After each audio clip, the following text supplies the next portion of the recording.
तो 5वें एपिसोड की स्टार्टिंग में म्याऊ का भाई उसे देखते ही उस पर हमला कर देता है, जो देखकर आजी को बहुत गुस्सा आता है और वो उसे मारने के लिए आगे बढ़ने लगता है। तभी पीछे से एक बंदा आजी पर अटैक करके उसे एक ल्यूजर में डाल देता है। आजी देखता है कि वो अपने बचपन में पहुंच चुका था। ये सब देखकर उसे कुछ भी समझ नहीं आ रहा था। तभी पीछे से एक औरत आजी को गले लगा लेती है और ये औरत कोई और नहीं बल्कि आजी की मॉम थी। तभी वहाँ की सारी चीजें अचानक चेंज होने लगती हैं और आजी देखता है कि वहाँ उसकी मॉम नहीं बल्कि एक मॉन्स्टर था, जिसे देखकर वो काफी ज्यादा डर जाता है। वहीं असल दुनिया में आजी पूरी तरह बेहोश पड़ा था और डोरा उसे उठाने की कोशिश कर रही थी। इधर हेलन ने उस बंदे को पीट पीट कर उसकी हालत खराब कर रखी थी। वो उस बंदे को काफी बुरी तरह से मार रहा था। हेलन उस बंदे को कहता है कि अच्छा तो तुम्हारा बॉस भी यहीं पर है और अगर तुम मरना नहीं चाहते तो मुझे बताओ वो कहाँ पर है। इधर हाना उस लड़की से लड़ने के लिए अपने ट्री मॉन्स्टर को समन करती है। वो ट्री मॉन्स्टर उस लड़की पर पीछे से हमला करता है, पर वो लड़की उस हमले से काफी आसानी से बच जाती है और वो हाना को कहती है कि तुमने यहाँ पर बहुत बड़ी गलती की। तभी ट्री मॉन्स्टर के अंदर से कोई उस पर हमला करने लगता है, जिससे हाना भी काफी ज्यादा जख्मी हो जाती है। तभी हाना की शैडो के अंदर से एक लड़की बाहर निकलती है और वो बड़ी ही तेजी से हाना का गला काट देती है।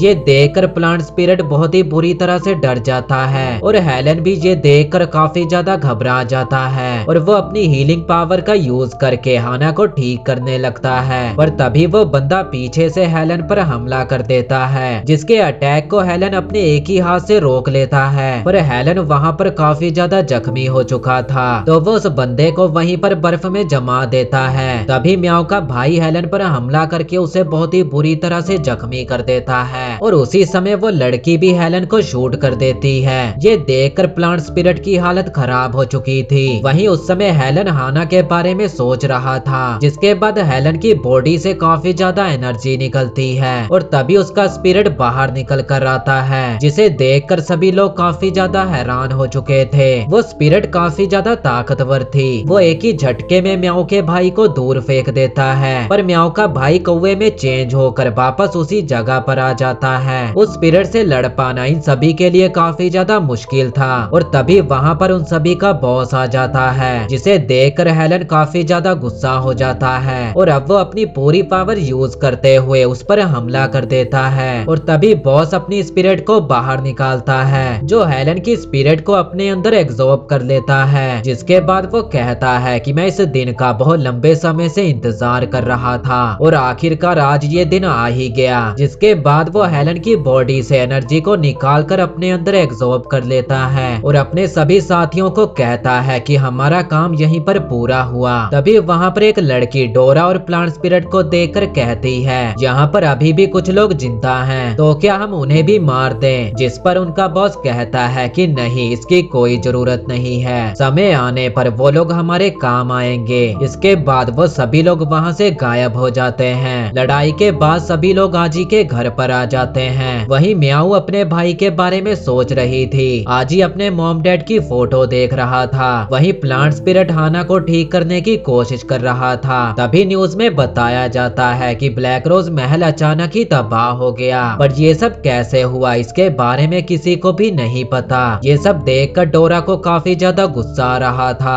वो कह रही थी कि वो उन लोगों से बदला लेना चाहती है। उन लोगों ने अचानक ही उन पर हमला कर दिया। उन्हें ये तक समझने का मौका तक नहीं मिला कि कौन उनका दोस्त है और कौन दुश्मन। वो आजी को चिल्लाते हुए कहती है कि अपने फोन में गेम खेलना बंद कर, हमारे साथ इतना सब हो गया और तुझे गेम की पड़ी है। तभी म्याऊ घर के अंदर आती है और वो सभी को कहती है कि वो इतने समय से अपने भाई को ढूंढ रही थी, पर अब उसका भाई ही उन सभी का दुश्मन है। तभी आजी कहता है कि हम उन लोगों के बारे में कुछ भी नहीं जानते और अगर हमने उनके बारे में बिना कुछ जाने उनसे लड़ाई करने की कोशिश की तो हम पक्का मारे जाएंगे। हमें पहले तो उन लोगों के बारे में जानना होगा। ये सब सुनकर डोरा और भी ज्यादा गुस्सा हो जाती है और कहती है कि पहले तू खुद तो गेम खेलना बंद कर। तभी आजी उसे शांत कराते हुए कहता है कि मुझे उनके बारे में कुछ पता चला है। वो डोरा को एक वीडियो दिखाता है जिसमें हेलन उस बंदे से लड़ाई कर रहा था।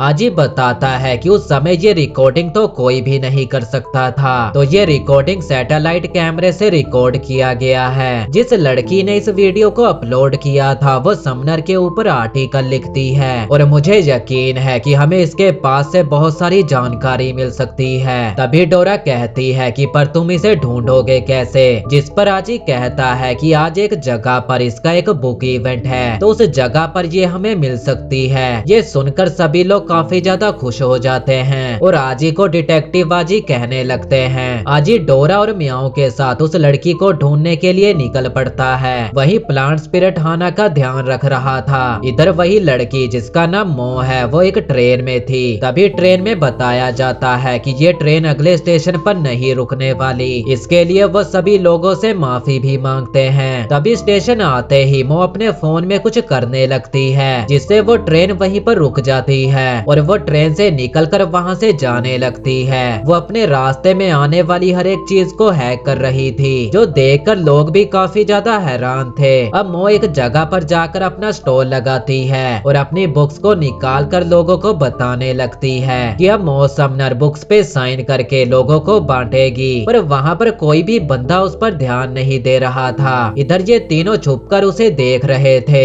तभी वो उसे पकड़ने के लिए उसकी ओर बढ़ने लगते हैं। आजी अपना फेस बदल कर मो के पास आता है और उसकी सारी बुक्स को खरीद लेता है जिससे मो काफी ज्यादा खुश हो जाती है। मो आजी को कहती है कि तुम एक अच्छे कस्टमर हो तो तुम मुझे बताओ कि तुम्हें क्या इंफॉर्मेशन चाहिए। ये सुनकर आजी काफी ज्यादा हैरान हो जाता है और वो सोचने लगता है कि आखिर इसे मेरा नाम कैसे पता। तभी मो कहती है कि डोरा मुझे पता है तुम उस कचरे के डब्बे में छुपी हुई हो और म्याऊ तुम उस पेड़ के ऊपर हो। ये सब देखकर आजी कहता है तो हमारा प्लान फेल हो चुका है। तभी डोरा अपना चाकू निकाल कर उसकी गर्दन पर रख देती है और मो की पर्सनल बातों के बारे में पूछने लगती है। तभी आजी डोरा के सर पर पंच मारकर उसे कहता है हमें उसकी पर्सनल बातों के बारे में नहीं जानना। पर तब भी मो डोरा को सब कुछ बता देती है जिस पर आजी कहता है कि हम ये सब नहीं जानना चाहते, तुम हमें अपनी पावर्स के बारे में बताओ। मो उन्हें बताती है कि तुम लोगों को लग रहा होगा कि कल रात तुम पर 5 डिस्ट्रॉयर ने हमला किया था पर वहाँ पर 5 डिस्ट्रॉयर नहीं बल्कि 7 डिस्ट्रॉयर मौजूद थे।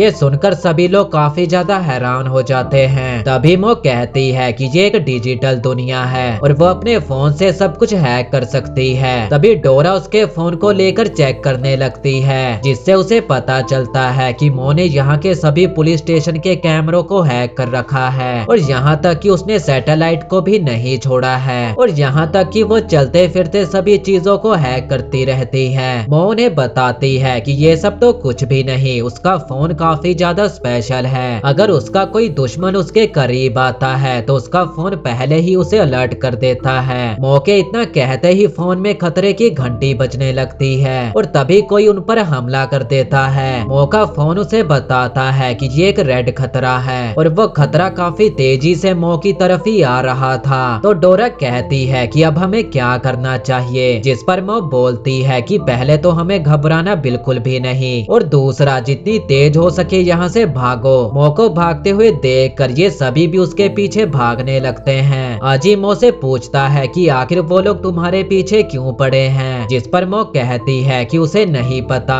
तभी वो लोग उन सभी के बहुत करीब आ जाते हैं और आजी देखता है कि वो सभी रोबोट हैं। तभी मो उन सभी को लेकर एक पुल से नीचे कूद पड़ती है। उस ब्रिज के नीचे से एक कार जा रही थी जिसमें ये सभी लोग जाकर बैठ जाते हैं और ये एपिसोड यहीं पर खत्म हो जाता है।